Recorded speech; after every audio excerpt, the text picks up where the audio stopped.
Through the courtesy of the Smithsonian Institution, we show the development of the typewriter, starting with the Burt typographer of 1829.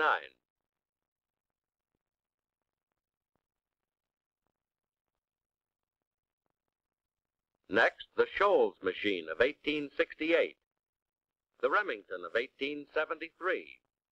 This is the Calligraph, made in 1883. Next, the Hammond typewriter, made in 1884. About 1900, the Smith Premier appeared, followed by the Blickendorfer in the same year. This is the first portable, a Corona, and this is the Bennett pocket typewriter. In addition to these standard machines now in use, modern business has created needs for special typewriters, such as wide carriage machines, justifying typewriters with which to make straight right margins, book type adjusted spacing machines which turn out copy like this, special forms writers, calculating machine typewriters, and card punch typewriters which turn out cards like this. This is the Remington Noiseless.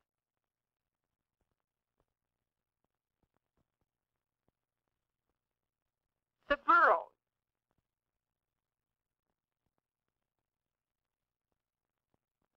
The Royal.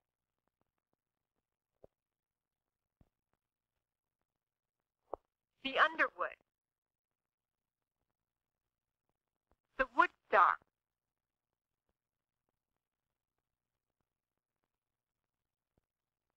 The L.C. Smith.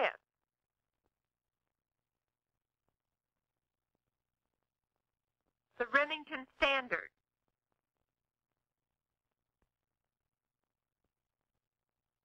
The Electromatic. This, of course, is the keyboard. This row of keys is called the home row. The four keys on the left of the home row, A, S, D, and F, are the guide keys for the left hand, while the four keys at the right of this row, semicolon, L, K, and J, are the guide keys for the right hand.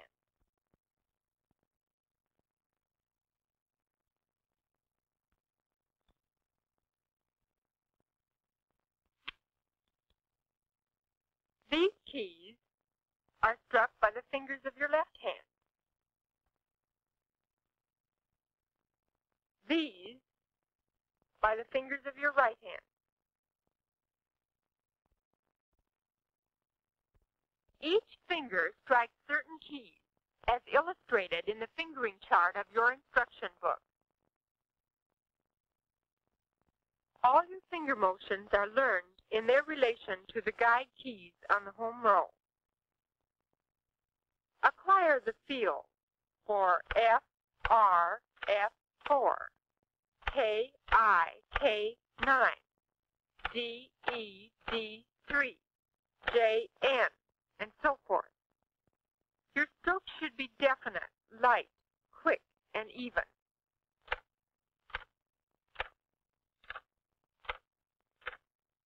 Hit the centers of the keys.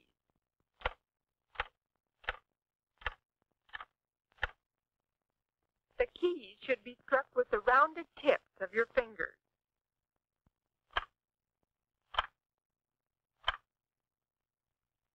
If you strike the keys with your fingernails, you are apt to have aching fingers or chipped nails. If you want to become a good typist, it will be advisable to follow a conservative nail style. Stroke the keys with your fingers curved.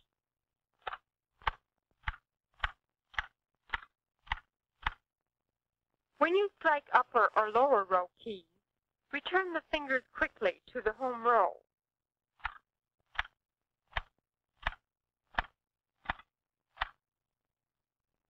Don't let your fingers cling to a key like this.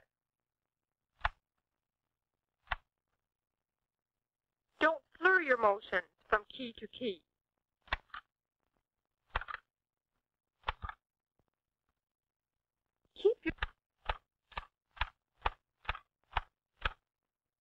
At the start, hit each key just as fast as you will when you are a good typist, but have long, even pauses between strokes. During these pauses, you think and plan the next stroke. A person who strokes keys this way will never be a good, fast typist until she changes her stroking form.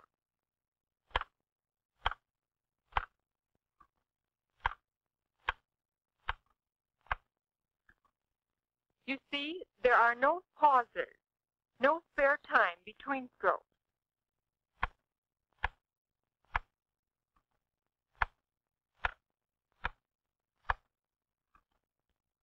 But a person who starts stroking this way has considerable spare time between strokes.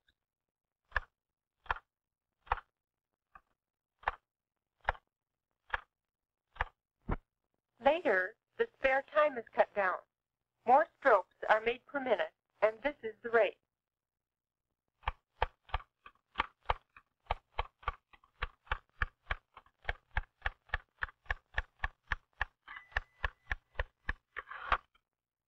Still later, it becomes this.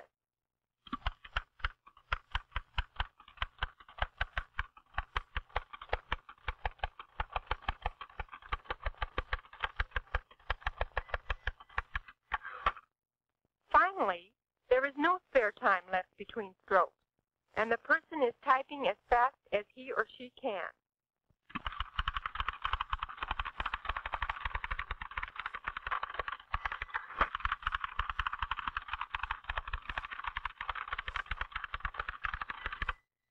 Exercises will develop your keystroking. To develop your precision and rhythm, strike the home row keys alternately, from the outside in and then out again.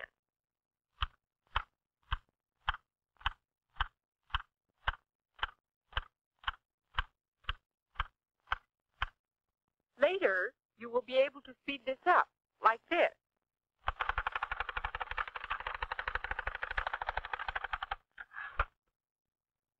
To develop your finger agility and control, use 2 fingers of each hand to strike the keys on the 3 rows in an alternate figure 8 pattern.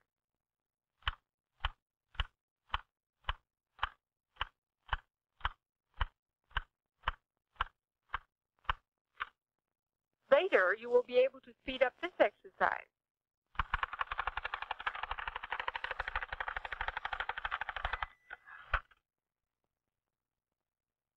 This exercise can also be done with the middle 2 fingers.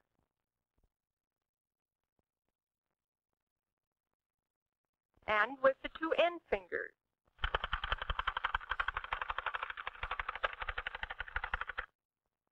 Learn to gauge your touch or stroking so as to produce copy of an even blackness. This is the mark of a good typist. Look at your typed sheet. Your copy should not look uneven like this.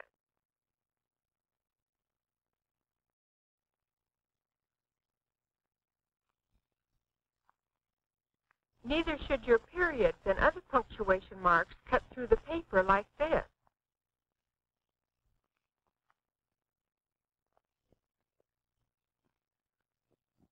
On the electromatic, the type bars are operated electrically. First, you start the motor by pushing this switch. Then strike the space bar several times to see if your motor is running. If there is no carriage movement, you'd better check the electrical connection. The motor turns this power roll.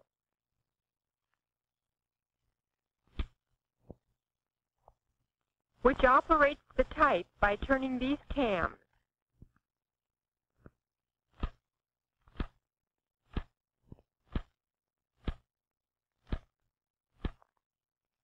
All type impressions are mechanically made uniform, regardless of how hard you strike the keys.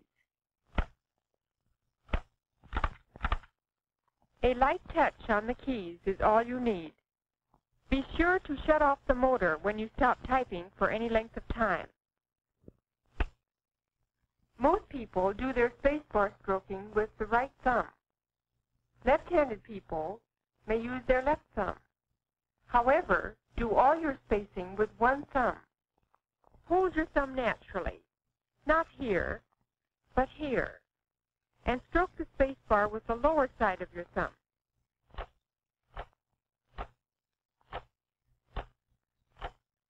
When the Shift key is depressed, your typewriter prints capital letters and the special characters above the number and punctuation keys. When using the Shift key with the left hand, keep your F finger on the Home key. When your right hand is used, keep your J finger on the Home key so that your guide positions are not lost. At first, shift evenly in 3 counts. Shift key down, keystroke, Shift key up. Later, with experience, you can speed up the action this way.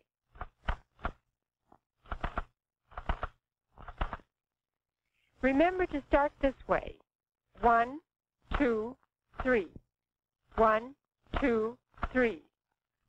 If the Shift key is not pressed all the way down on manual machines, floating capitals will result. Avoid these incomplete strokes and poor timing of your 3-count shift motions, and floating capitals will be eliminated. To write a number of capital letters in succession, press down the Shift lock key. This shifts the type in some machines and raises the carriage in others, and locks it, so that only capital letters and uppercase characters will be written. To release the lock, press down either shift operated by the motor. Requires only a light touch on the Shift key.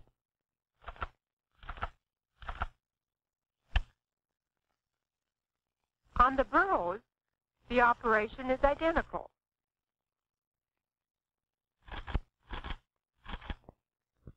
To backspace, use your little finger on this like this, for additional backspaces.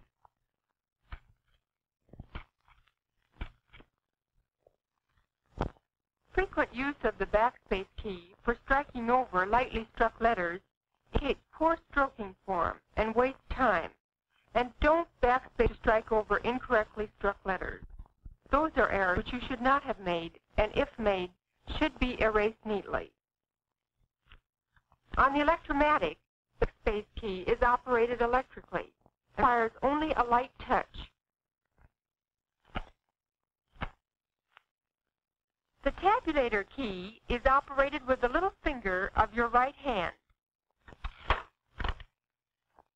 Without taking your eyes from the copy, the key is held down until the carriage reaches the set position.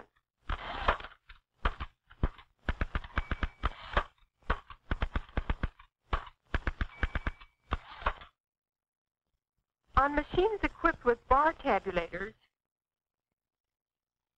indent by stroking the tabulator bar with the first finger of your right hand.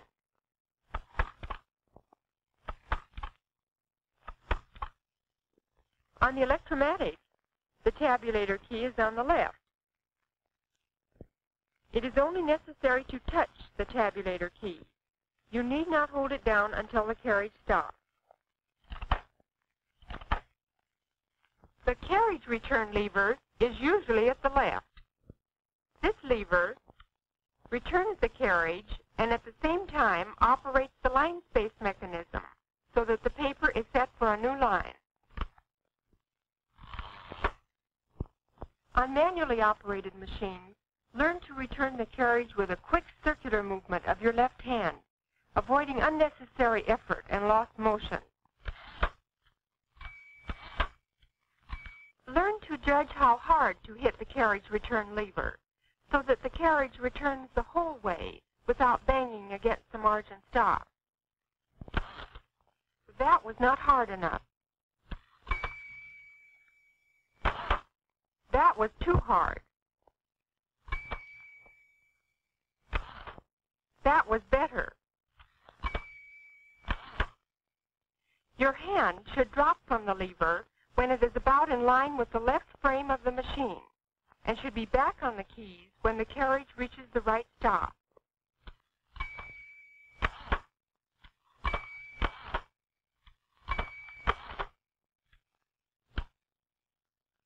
watch this in slow motion.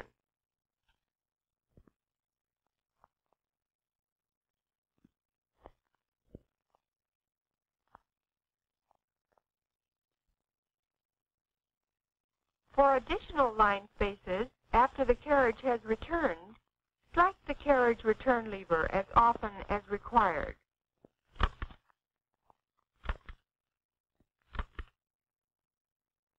On the electromatic machine, the carriage is returned by touching this key with the little finger of your right hand. The Burroughs works in the same manner. As the carriage returns, the paper is automatically advanced for the next line. If additional line spaces are required on the Burroughs or the electromatic, touch the carriage return key lightly, as many times as necessary.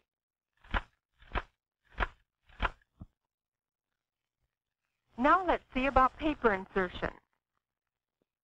This is the paper table. This is the paper guide. This is the paper bale. And this is the platen. The paper guide can be moved to any point on the paper table. Its position in relation to the carriage or line scale is determined from this scale on the paper table. L.C. Smith, Remington, Underwood, and Woodstock machines have similar scales. The paper tables on the electromatic and Burroughs machines do not have line scales. Therefore, the position of the paper guide is determined by inspection. The paper rests against the paper table and the paper guide as it is fed into the machine.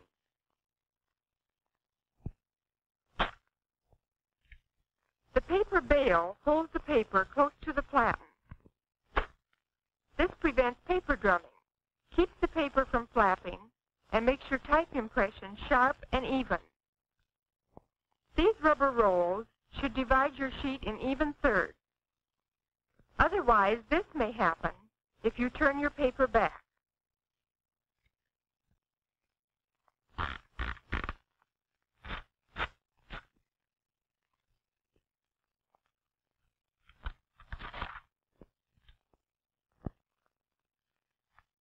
The paper feed rolls are out of sight under the platen. These rolls and the platen feed paper into the machine and hold the paper in position.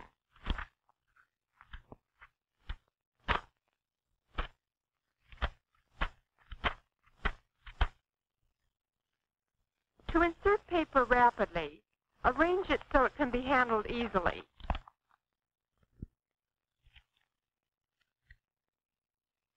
Pick up the sheets with your left hand, fingers above and your thumb below, near the middle of the left edge of the sheet. Place the sheets on the paper table, with the left edge against the paper guide, and the top edge firmly touching the feed roll. With your right hand, give the platen knob a rapid twirl, and turn the sheets to the writing line. As you let go of the platen knob, bring your right hand forward, and with your right thumb, move the paper bale in place so that the paper is held firmly under the paper bale. You can do this in 5 counts. 1, 2, 3, 4, 5. Now watch the counts and motions blend into one continuous action.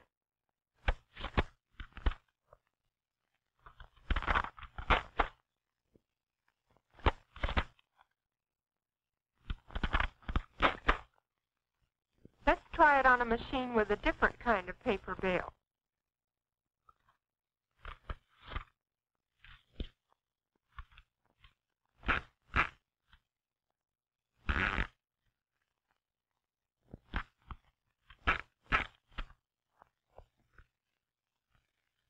When you use a carbon pack, be sure to use smooth carbon and insert the pack squarely in the machine. If you don't, this may happen.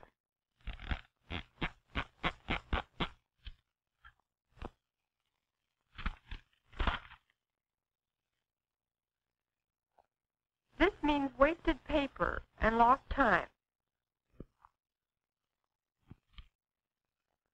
Improper feeding also means crooked paper. When this happens, use the paper release lever, which releases the pressure on the feed rolls and permits the paper to be adjusted.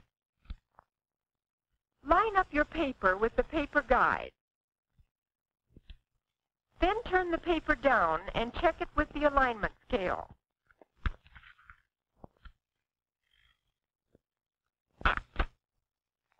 The paper release lever is always back of and inside the platen knob and projects upward like this.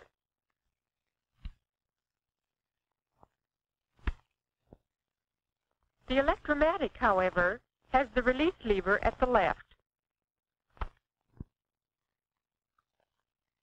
Be sure to use the paper release lever when you take out letters or copy. This is not advisable. It bothers other people, wears the line space ratchet and gears, causes carbon paper smears, and rubs the paper sizing into the platen, making it glossy and causing paper slippage later. The carriage can be moved to the right or left by holding the platen knob with your fingers and pressing the carriage release lever with your thumb.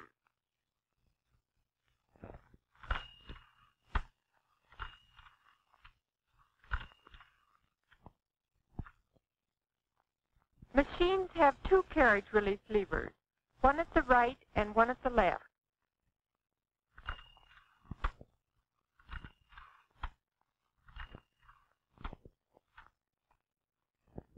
When you understand the basic technique, the next most important thing is intelligent and purposeful practice.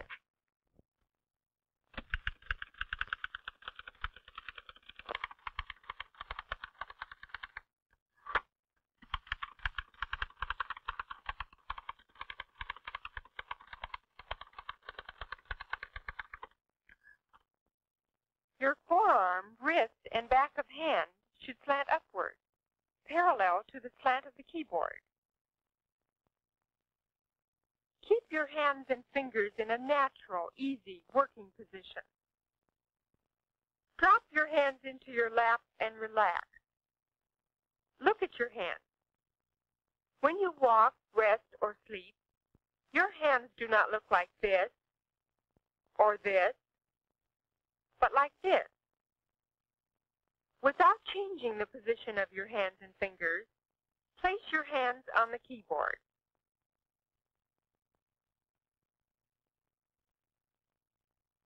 Fingertips down, wrists flat. That's your typing position, with your fingers on the second or guide row of keys. Your wrists should be comfortably down and in line with your forearm, palms close to the keyboard and frame. This position enables your fingers to reach easily over the keys and eliminates tension.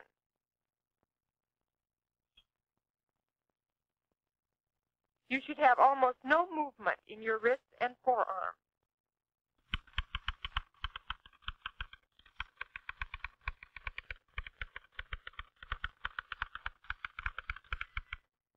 Read copy easily, without eye strain. Head erect, chin up. If you do much typing, some form of copy holder is useful.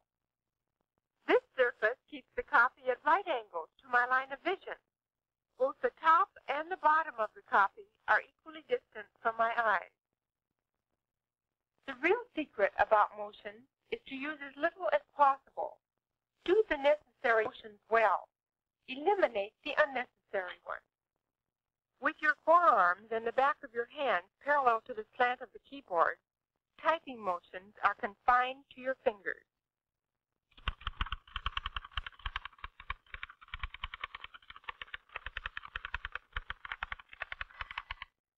Some typists use these finger motions.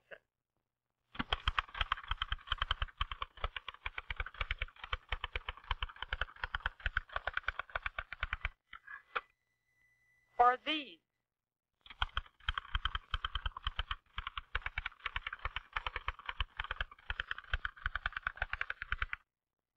fingers travel miles through the air and unnecessarily use much energy every typing day.